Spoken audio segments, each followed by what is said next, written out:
Budget 2025-26 में एक नया कानून ऐड किया गया है जिसके मुताबिक अब एफबीआर बैंक से किसी भी रिटर्न के मतलब जो इन्फॉर्मेशन है वो पूछ सकता है। मतलब आपने टैक्स रिटर्न फाइल की और एफबीआर को कोई शक हुआ तो एफबीआर बैंक से तमाम इन्फॉर्मेशन ले सकता है। जो भी आपके जितने भी अकाउंट्स हैं, जितने भी आपके अकाउंट्स में ट्रांजैक्शन हुई हैं, उन तमाम ट्रांजैक्शन को मैच कर सकता है। आज के इस लेक्चर में इस कॉन्सेप्ट को स्टडी करते हैं। आप देखें प्रैक्टिकल लर्निंग, उसमें फ़हीम महबूब।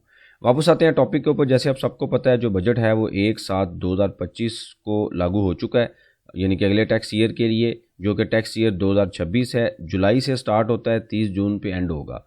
अब यहाँ पे होता क्या था कि इससे पहले एक रूल था कि इनकम टैक्स में ही कि जो बैंक है वो डाटा देता है एफबीआर को। बैंक डाटा कब देता है?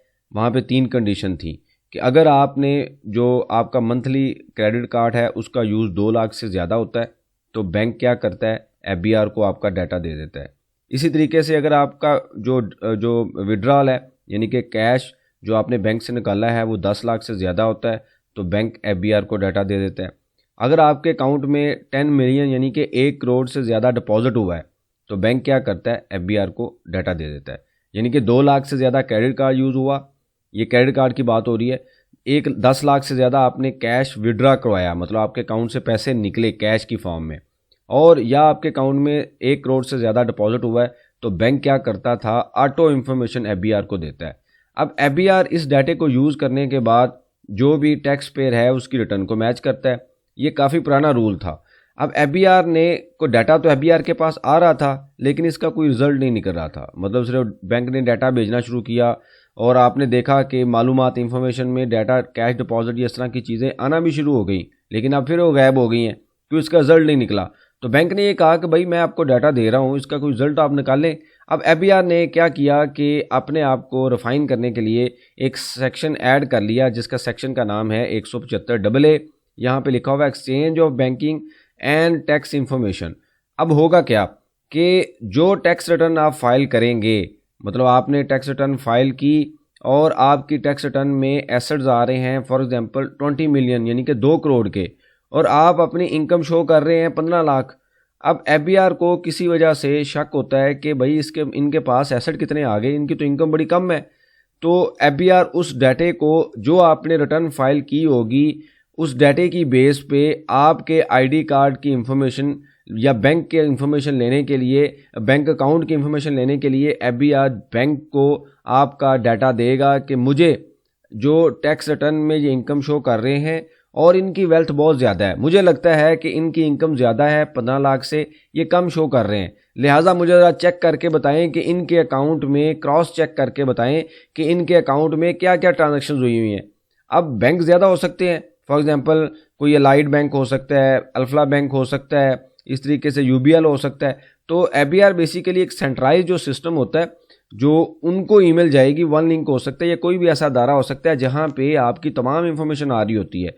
तो वो रेलिवेंट जो अदारा है वो आगे शेयर करेगा डिफरेंट बैंक्स को, और वो बैंक आपसे क्रॉस चेक करेगा कि टैक्स रिटर्न में अगर इन्होंने इनकम 15 लाख शो की है तो पता चले इनके अकाउंट में तो 50 लाख इन आउट हुआ है, क्रेडिट भी हुआ है, डेबिट भी हुआ है। तो यहाँ पे जो बैंक है तमाम इंफॉर्मेशन को कंपाइल करेगा, जितने भी बैंक अकाउंट हैं उन तमाम की जो डिटेल है वो बनाएगा और एक फाइनल रिपोर्ट एफबीआर को शेयर कर देगा। एफबीआर उसको देखेगा कि अच्छा एक टैक्स रिटर्न में एक बंदा 15 लाख शो कर रहा है लेकिन इसके पास तो 3 अकाउंट है और तीनों अकाउंट में जो बैलेंस आ रहा है वो 5 मिलियन का आ रहा है, 50 लाख का आ रहा है। इसकी बेस पे एफबीआर जो है वो टैक्स पेयर को नोटिस करेगा और कहेगा कि तुम्हारा बैंक और टैक्स रिटर्न मैच नहीं कर रही, आके ज़रा मुझे एक्सप्लेन करें। तो ये इसके ऊपर हम पहले भी एक लेक्चर देख चुके हैं। अब ज़रूरी नहीं होता कि हो सकता है आपकी इनकम 15 लाख ही हो, आपके अकाउंट में किसी दोस्त ने पैसे भेज दिए, आपने उनको वापस दे दिए, आपने किसी से लोन लिया ड्यूरिंग द ईयर, आपने वापस कर दिया। इसके ऊपर हमने देखा था कि सुप्रीम कोर्ट की एक जजमेंट के ऊपर मैंने लेक्चर भी एक बनाया था कि बैंक की जो इंफॉर्मेशन है वो इनकम नहीं होती जब तक कि उसको प्रूव ना किया जाए।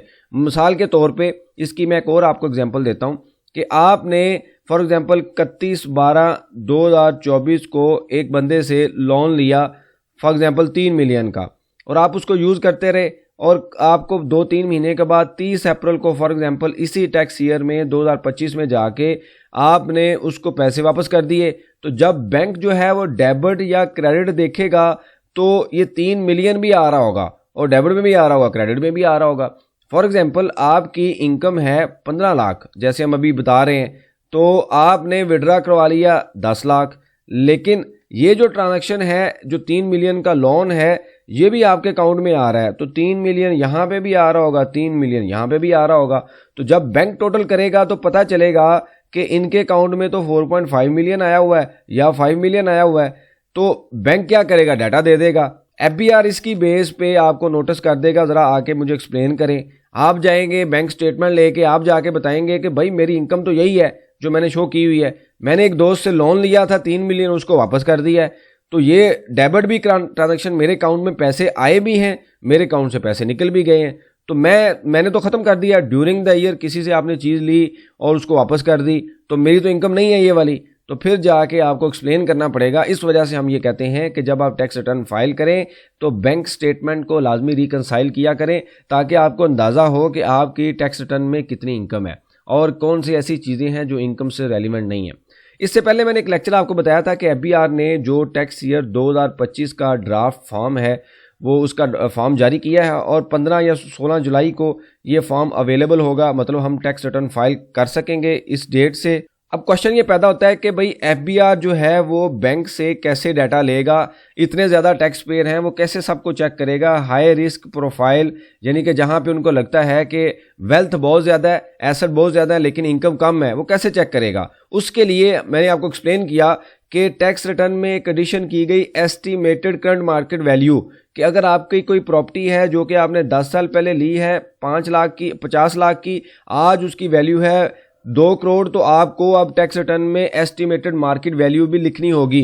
इसी तरीके से कोई गोल्ड लिया है, कोई भी ऐसा एसेट लिया है जो कि पुराना है और उसकी आज वैल्यू क्या है वो आपको लिखनी होगी। जब आज की वैल्यू आप लिखेंगे तो पता चलेगा कि जो कॉस्ट की वैल्यू है, फॉर एग्जांपल तमाम एसेट की 10 मिलियन है, लेकिन आज की उसकी वैल्यूएशन जो है वो 50 मिलियन है, 5 करोड़ है। अब एफबीआर ये देखेगा कि भाई ये तो 5 करोड़ का मालिक है, इसकी टैक्स रिटर्न में तो 5 करोड़ की चीज़ें आ रही हैं, क्या इनकी जो इनकम है टैक्स रिटर्न में जो आ रही है वो इसको सपोर्ट कर रही है। अगर सपोर्ट नहीं कर रही होगी तो वो इसको कंसीडर करेंगे हाई रिस्क प्रोफाइल केस। इसका डाटा क्या करेंगे, वो बैंक से लेंगे और चेक करेंगे कि इनके नाम पे कितने बैंक अकाउंट हैं, क्या ऐसा तो नहीं है 3 अकाउंट हैं, एक ये शो कर रहे हैं, 2 वो शो नहीं कर रहे। तो ये तमाम चीज़ें चेक करने के लिए एफबीआर ने एक लॉ पास कर दिया, यानी कि ऑर्डिनेंस में एक लॉ आ गया जिसका नाम है सेक्शन 175AA। अब एफबीआर जब चाहे बैंक से इंफॉर्मेशन ले सकता है, तो लिहाजा जब भी आपने अब टैक्स रिटर्न फाइल करनी है तो अपनी बैंक स्टेटमेंट को लाजमी रिकंसाइल रखना है। इन केस कभी ऐसा कोई मसला आता भी है तो आपके पास बैंक की चीज़ें अवेलेबल हों, आप फौरी तौर पर एफबीआर को जाके दें कि ये देखें जी आपका डाटा ही ठीक नहीं है, जो आपको डाटा मिल रहा है डेबिट क्रेडिट में, मेरी इनकम तो इतनी है ही नहीं है, मैंने तो ड्यूरिंग द ईयर किसी से पैसे लिए वापस कर दिए, ये उसकी रिकंसलेशन है। इससे रेलिवेंट कोई भी आपके पास सजेशन हो, क्वेश्चन हो, मेंशन कीजिए, इसके ऊपर हम डिस्कशन करेंगे ताकि जो लर्निंग का प्रोसेस है कंटिन्यू रहे। बहुत शुक्रिया, जज़ाकल्लाह।